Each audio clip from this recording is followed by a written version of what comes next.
teman-teman nih nanti bikin perusahaan, lalu punya tim,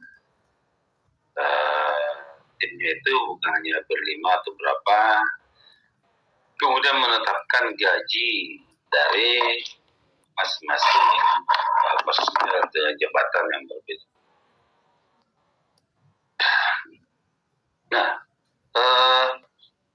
ketika sudah menetapkan gaji, perusahaan beroperasi, maka kan gajinya perlu dibayar, ya. Nah, yang menjadi mungkin masalah adalah ketika penerimaan dari hasil penjualan itu tidak bisa mendukung beban yang harus ditanggung oleh perusahaan. Dan ternyata, apalagi kalau misalnya beban itu adalah ya tetap termasuk gaji karyawan tadi. Nah, kalau karyawan tidak digaji, ya mereka pasti bekerjanya menjadi tidak optimal. Nah, oleh karena itu kemudian pengeluaran yang terlalu besar dari kemampuan yang dimiliki perusahaan itu akan menjadi masalah dalam beberapa bulan ke depan.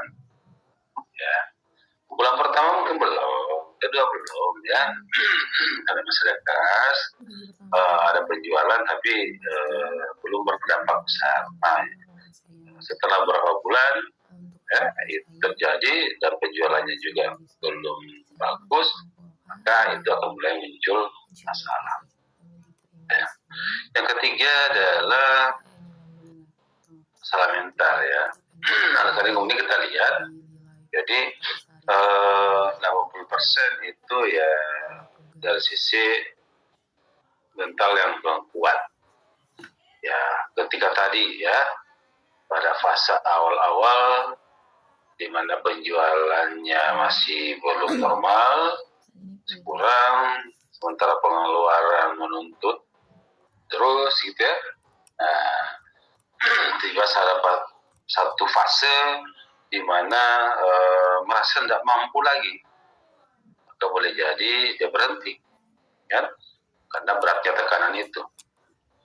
Berarti apa yang terjadi ketika dia berhenti, maka semua biaya yang dia keluarkan sebelumnya kan tentu tidak kembali. Tapi kalau dia bisa berlanjut dalam memperbaiki apa yang ada, termasuk pemasaran tadi ya, dengan nama produknya, ya peluang untuk berhasil masih ada. Makanya kemudian seorang usahawan itu adalah tahan banting, rugi, ya bahkan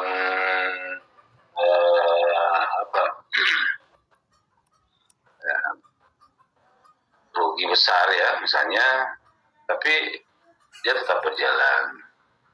Gagal bisnisnya satu, dia lanjut dengan bisnis yang lain. Jadi tidak pernah berhenti. Maka kemudian dia berusaha untuk selalu mencari tahu ya, ini peluang bisnis mana nih. Maka dia tentu banyak membaca, banyak belajar, banyak berdiskusi sambil menggunakan intuisinya, ya. Nah, usahawan itu intuisinya sangat bagus, misalnya. Jadi dari situ nanti ya, tiba pada satu fase ya keberhasilan itu didapatkan. Ya memang ya Allah kan juga menguji kita ya. Kita merasa beriman tapi kita akan diuji terus sejauh mana apa benar nih. Nah, kita beriman yang benar seperti itu. Kedua strategi adalah bagaimana menguasai anti gagal. Ya, gagalnya itu ya buat sasarannya jelas, ya. Jadi harus jelas nih, ya, sasarannya jelas, realistis, tidak, ya dia tentu memotivasi. Kemudian hal yang penting lainnya adalah belajar dari yang terbaik. Nah ini kalau misalnya teman-teman nih, ini kan nanti ya semester depan, selesai semester depan itu KKN. Setelah KKN PKL ya. Nah, jadi PKL itu sekitar bulan 9 kali ya, bulan 9. Kalau KKN kan mungkin bulan 7, 8 ya, berarti bisa jadi ada yang bulan 8 PKL, bulan 9. Nah begini, yang memang punya minat ya, profesi yang mau ditekuk ya, seorang wirausahawan, caranya sih PKL-nya itu ke perusahaan yang sedang berkembang, di mana pendirinya masih ada, ya, pendirinya masih ada. Nah, belajar di situ, ya, belajar praktek-praktek bisnis terbaiknya. Nah, jadikan dia mentor. Jadi PKL ini tertariknya berbisnis nanti di horti dengan tanaman apa misalnya hidroponik, kan? Nah, hidroponik sayuran, ya. Nah, produksi sayuran hidroponik. Maka PKL-nya di sana, pelajaran betul tuh, ya, dari budidayanya, dari membangun instalasinya, dari manajemennya, nah, termasuk pasar ya. Belajar di situ. Jadikan mentor. Begitu selesai, punya keterampilan, ya, punya, kemudian keberaniannya dipupuk juga ya, mindsetnya harus diperbaiki terus, ya. Udah bisa tuh, bisa bikin usaha sejenis. Jadi dengan asumsi ya, karena udah paham, udah tahu, insya Allah kegagalannya kecil ya. Ya, kemudian lakukan yang terbaik apapun yang terjadi. Nah, ini lagi-lagi masuk ke masalah mental, sikap, cara kita menyikapi sesuatu, entah keberhasilan atau gagal. Ya, itu bagi wirausaha itu hal yang biasa ya. Hari ini untung 100 juta, besok rugi 200 juta, itu udah biasa ya.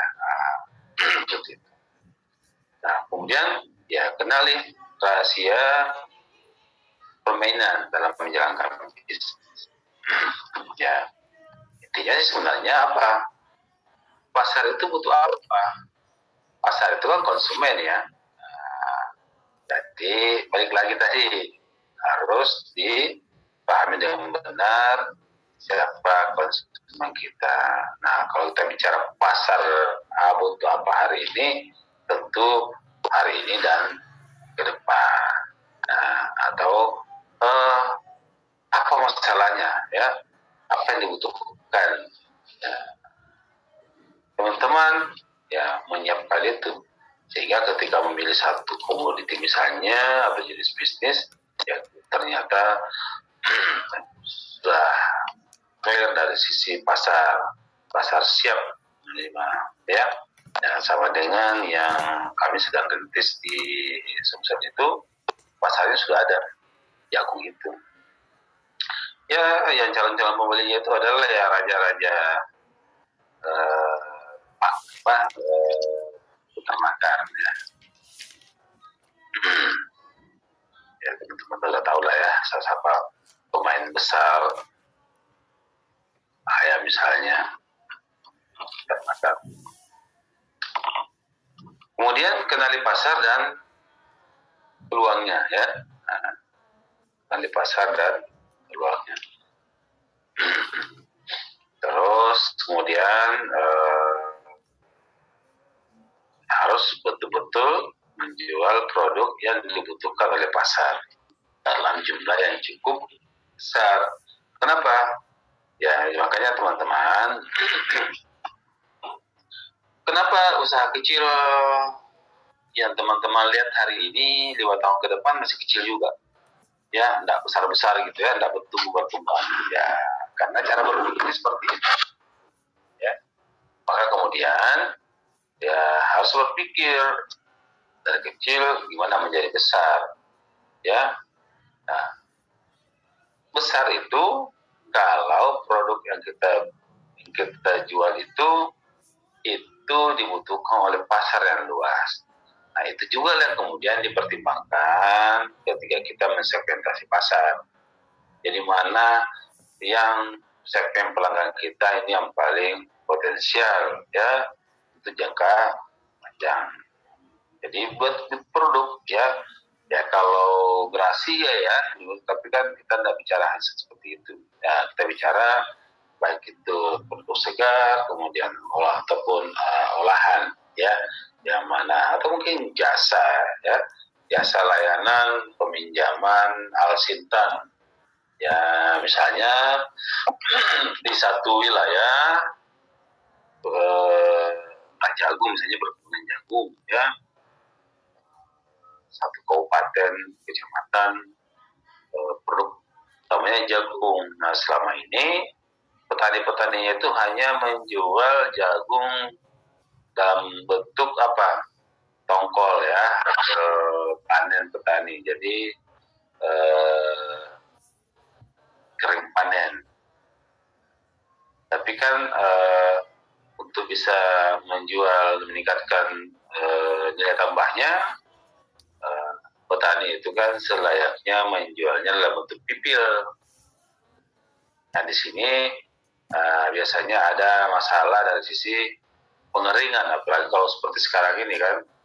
Nah, di situ perlu misalnya pengering, perlu dryer misalnya, ya untuk bantu proses pasca panen dari jagung itu. Nah, tapi kan petani-petani kita, kalau petani kita itu kan nggak bisa ya, karena harganya misalnya agak mahal, nggak bisa membeli masing-masing mereka. Maka teman-teman punya ide bagaimana menyediakan dryer ya, penyewaan kan bisa juga begitu. Atau teman-teman punya ide menjemput bola ya, petani sambil memberdayakan. Jadi sosial sebenarnya keluar nih, bagaimana petani mendapatkan harga yang lebih baik dari hasil panennya, tapi teman-teman punya bisnisnya jalan, yaitu menjual jagung ke misalnya perusahaan-perusahaan pakan seperti itu. Nah, jadi petani tidak menjual bentuk tongkol, tapi sudah dipil, nanti kemudian teman-teman juga tidak perlu repot-repot lagi untuk harus mengolahnya menjadi lebih jauh. Nah, itu bisa saja muncul ide-ide seperti itu, dan itu dibutuhkan pasar yang dibutuhkan dalam jumlah banyak. Nah, jadi lagi-lagi seperti itu. Nah, sama ketika membuat makanan, minuman, cobalah ya buat produk yang memang bisa diproduksi dalam jumlah besar, memenuhi pasar yang besar, seperti itu. Maka pemilihan dan pengembangan produk itu penting ya dilakukan. Tentu ya harus aman lah ya. Nah, jadi ini buat saya strategi keuangan. Jadi ada cerita yang ini. Jadi kalau bisa tuh beli bahan baku kita bisa bayarnya kemudian ya. Tapi kalau kita mau menjual produk kita yang kita hasilkan itu, kalau bisa ya tidak diutangin oleh pembeli itu ya, harus dibayar cash gitu. Nah, tapi kita ketika membeli bahan baku bisa dibayar mundur ya, pakai cek mundur misalnya, biasa saja ya.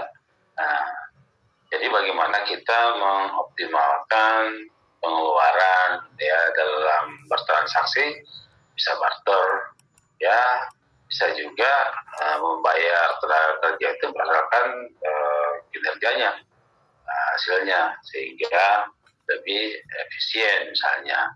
Lagi-lagi ini adalah pilihan bagi kita sebagai wirausahawan mau menggunakan seperti apa.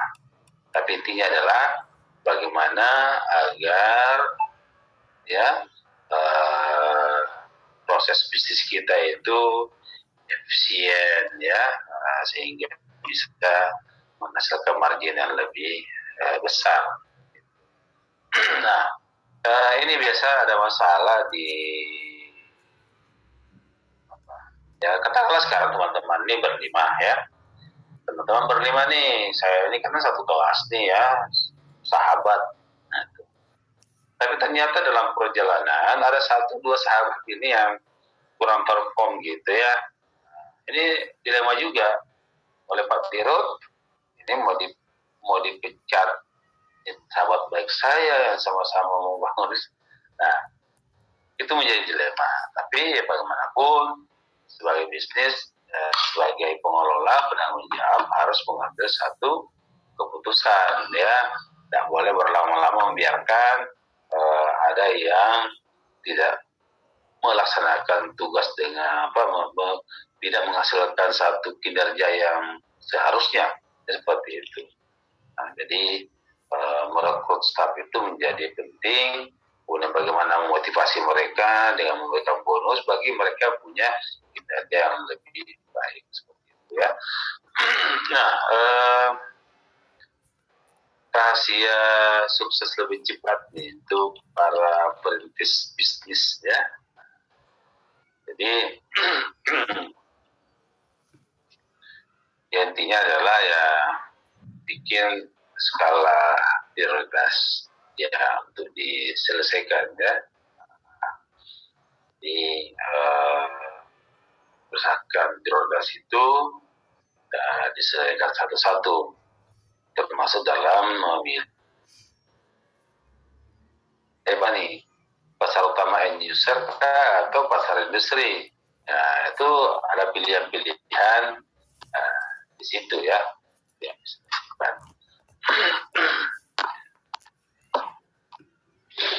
jangan pernah menghindari masalah. Hadapi aja masalah itu.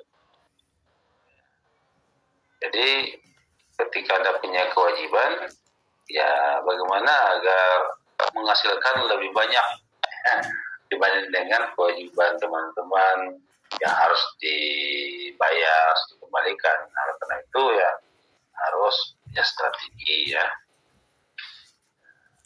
Keunggulan bersaing, nah ini harus ya.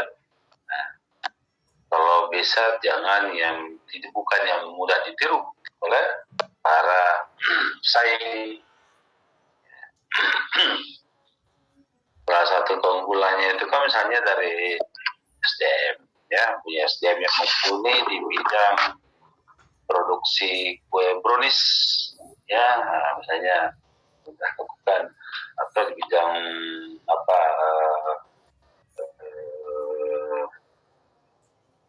misalnya komoditinya udang ya, produksi udang organik ya, yang bisa menembus pasar Jepang. Nah, kalau sudah bisa menembus pasar Jepang, biasanya negara-negara lain sudah bisa tembus tuh ya. Ya, belum ada kasus kan produk kita dari Australia ya. Padahal udah lolos uji di dalam ya. Itu baru Australia, belum lagi ke Jepang. Ya kalau misalnya teman-teman bisa menjual satu produk ke Jepang, itu udah luar biasa. Biasanya udah bisa masuk ke negara lain ya.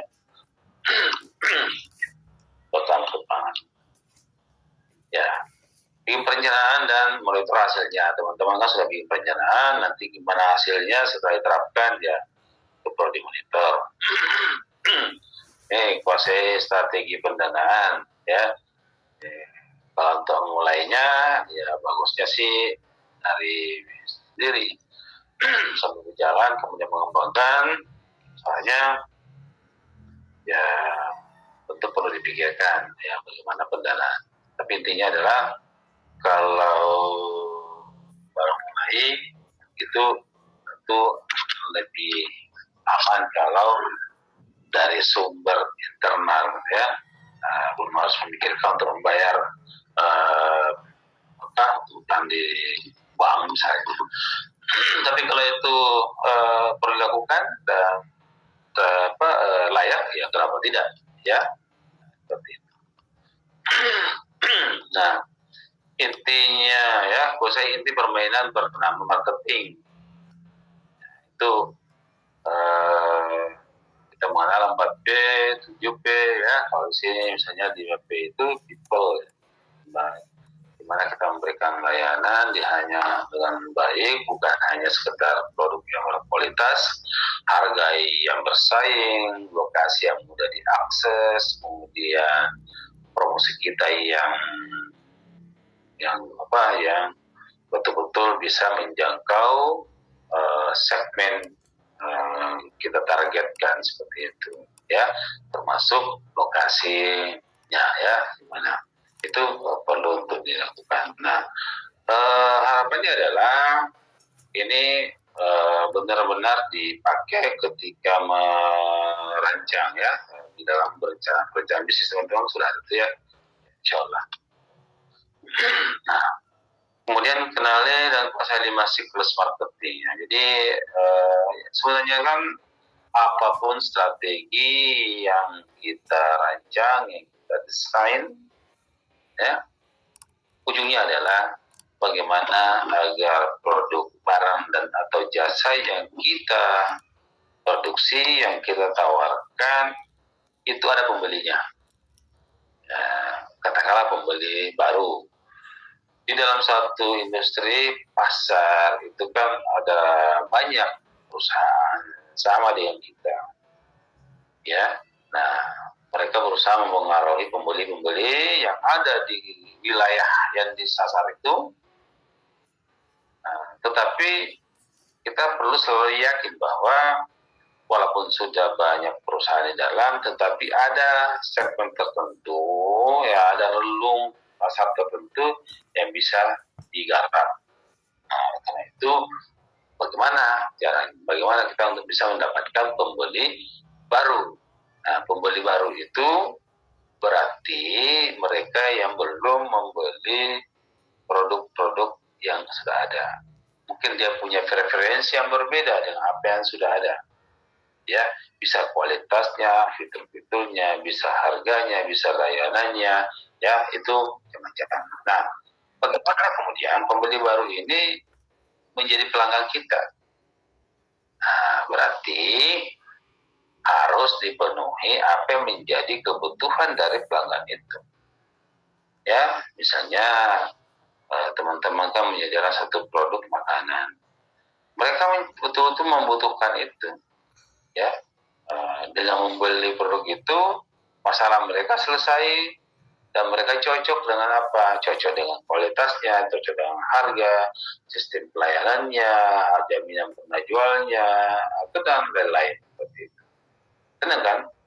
Ketika pelanggan ini belanja lagi, ya, bahkan lebih sering dan lebih banyak, oh berarti pelanggan kita ini puas dengan produk kita, dengan layanan kita. Tapi lagi-lagi tak boleh berhenti di situ, karena boleh jadi para pesaing itu udah tahu, oh seperti itu kelebihannya. Mereka mencoba benchmark kita, lalu mereka merancang produk yang lebih baik dengan harga yang lebih murah, ya, sistem layanan yang lebih baik dari apa yang sudah kita lakukan. Maka itu akan mengganggu pelanggan kita. Nah, jadi bagaimana membeli sering, makin sering, banyak belinya. Tapi paling tidak ketika mereka sudah merekomendasikan ya kepada yang lain pada tahapan produk, menyarankan orang lain untuk membeli produk itu, maka sebenarnya kita sudah punya pelanggan yang loyal, ya, pelanggan loyal. Nah, loyalitas itu menjadi penting, ya. Kalau orang sudah loyal, biasanya agak sulit untuk pindah. Tapi ketika kita tidak bisa memenuhi kebutuhan mereka dalam jangka waktu yang lama, ya mereka pasti akan pindah. Itu lagi-lagi, ya, yang namanya seorang wirausahawan itu tidak pernah berhenti berpikir dan memikirkan bagaimana agar pelanggan yang ada hari ini ya yang dipunya hari ini itu tidak pindah, ya justru bagaimana pelanggan yang ada hari ini itu membantu mempromosikan produk kita, ya, mempengaruhi orang lain. Lagi-lagi seorang wirausahawan perlu menerapkan berbagai hal, ya strategi mana pasar. Jadi kenali dan kuasai siklus. Nah, kalau kita sudah mengenal, ya tentu untuk mempengaruhi untuk mempengaruhi pelanggan baru tidak mudah, hal meyakinkan juga tidak mudah. Nah, disitulah perlu ya. Jadi tawarkanlah sesuatu yang betul-betul berbeda dengan pesaing yang sudah ada. Dari sisi kualitasnya kah? Dari sisi harganya kah? Dari sisi pelayanannya kah? Dari sisi jaminan penajualnya kah?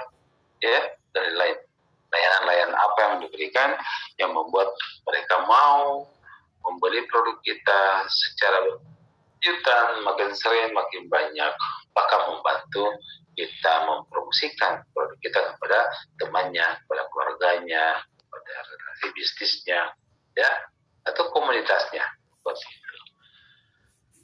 Yang kelima ya, intinya ya, bagaimana kita meningkatkan